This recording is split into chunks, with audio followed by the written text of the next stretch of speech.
Welcome to New Beautiful Story. After years of dedication and relentless effort, I had finally carved out a place for myself as a marketing manager at one of Chicago's top firms. If there was one thing everyone knew about me, it was that I was dependable. No one understood that. Better than my brother James, we were inseparable weekly dinners, inside jokes, late-night conversations. He wasn't just my brother, he was my best friend. Then came Victoria Amy. You have to meet her. She's amazing. James said. Gus, the first time he introduced us, his face all light with excitement.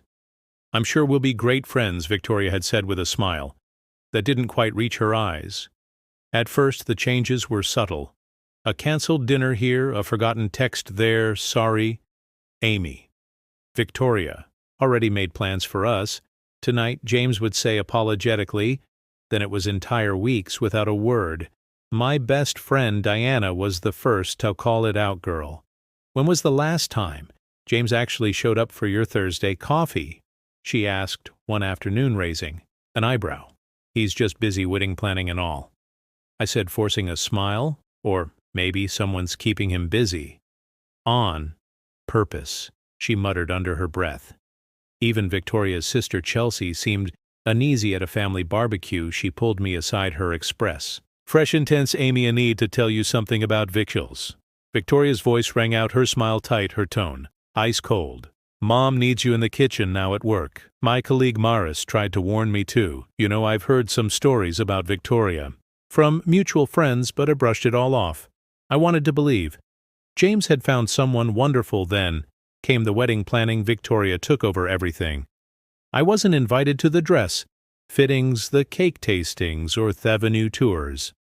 Oh, did you get my text about the bridesmaids' brunch? Must have been Aglich, she would say with a Sachin smile. And James, my brother, my best friend, became a stranger. He checked his phone before answering me like he needed permission. James, want to grab lunch tomorrow? Let me check with Victoria first. Just when I thought was being completely shut out, Victoria called me. Herself, her voice dripping with false sweetness. Amy, darling, I've been thinking. You simply must do a special reading during the ceremony. It would mean so much to us. Oh, and I'll need you to help coordinate the reception entrance. Make sure everyone is in their proper place. I trust you can handle that responsibility. Diana didn't buy for a second. This feels like a setup. Amy? Maybe she's finally trying to include me. Or maybe she's planning something. Nobody changes their spots that fast. I wanted to believe it wasn't a live branch. I wanted to believe Victoria had finally decided to let me in. Looking back, I should have listened to Diana, because what happened next at the wedding reception? That's when everything really fell apart. The morning of the wedding started like a nightmare. Just as I was about to leave, I heard a scream from next door. Mrs. Peterson, my elderly neighbor, was on the floor, her face contorted in pain, her hip badly injured. Please don't leave me alone, dear, I'm scared. How could I just walk away? I called 911 and stayed with her until the ambulance arrived. My hands were still shaking as I checked my phone. 20 minutes late, heart pounding. I rushed into their reception hall, breathless, and that's when all hell broke loose. How dare you? Show up now, Victoria's voice cut through the music like a blade. I barely had time to catch my breath before she was on me, her face twisted in fury. Where were you during the entrance lineup? There was an emergency. She let out a sharp, humorous laugh. You're just trying to ruin my special day. You couldn't stand that your brother found happiness, could you? The room went silent. 200 pairs of eyes turned toward me. Whispers spread like wildfire. James appeared, walking toward us. Relief surged through me. Surely he'd listen. Surely he'd defend me. James, I can explain. Save it, Amy. His voice was cold, unfamiliar. You've always been jealous of Victoria? Can't believe you do this today of all days. James, just leave. You've done enough damage. You stood there frozen. Victoria smirked, turning to her friend Ashley, her voice loud enough for everyone nearby to hear. Worked perfectly, told her the wrong time on. Purpose, knew she'd fall for it. They left like it was the funniest joke in the world nearby. Chelsea's face ped. "Oh my God. Vic, you didn't?" Victoria shrugged. "Of course I did. Had to put little Miss, perfect in her place, who shows up late, to a wedding now." Everyone knew what kind of person she really was. A hand landed gently on my shoulder. It was Diana. Her phone was out recording everything. "Don't worry," she whispered. "I got it all, every nasty word." But it didn't matter, not in that moment, because all I could see was James, my brother, my best friend, standing beside Victoria, his arm around her, glaring at me like I was nothing. "You should be ashamed of yourself." He spat, making a scene at my wedding. Victoria's crocodile tears spilled over. I just wanted everything to be perfect. She sniffled the room, blurred some faces, were sympathetic others. Judgmental. Chelsea tried to speak up. "James, wait, you don't understand. Stay out of this, Chelsea," he snapped. I straightened my spine, forcing myself to meet Victoria's gaze. "Congratulations on your wedding," I said quietly. "I won't bother you again." Diana grabbed my arm. "Amy, don't go. We can show them the recording." "Not now, just not now." I walked out with my head held high, but my heart was shattered. The last thing I heard before the doors shut behind me was Victoria's triumphant laugh and James's voice, cold and final. I never thought my own sister would stoop so low. 6 months passed. I buried myself in work, pouring every ounce of my energy into my latest marketing campaign. It caught the CEO's attention, earning me a promotion to senior marketing director. But Victoria wasn't done with me. "Did you hear what James's wife is saying about Amy?" The whispers in the break room were impossible to ignore. Something about stealing from her last company. I turned to confront them, but Marcus caught my arm. "Don't give her the satisfaction," he murmured. "I've got friends at her firm. They're already looking into some suspicious activity in her department." Meanwhile, Chelsea had started sending mess screenshots. "Chelsea, Mom and Dad can't come for Christmas anymore." James, in a recorded voice message, "We always spent it together." Victoria, "They criticized my cooking last time. Besides, I already promised my family we'd go to their place." Then another text. "Chelsea, that's not what happened at all. She told her parents you and James wanted space from them." Diana dug even deeper. "Amy," she said, one evening, her expression grim, "your parents called Victoria, told them you were too busy for their anniversary dinner. What I never exact."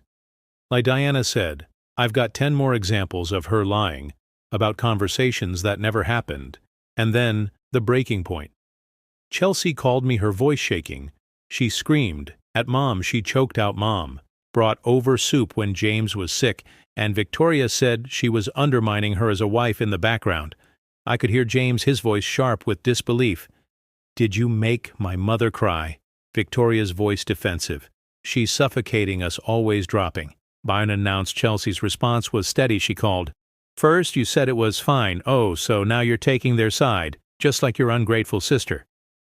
And then for the first time, James hesitated.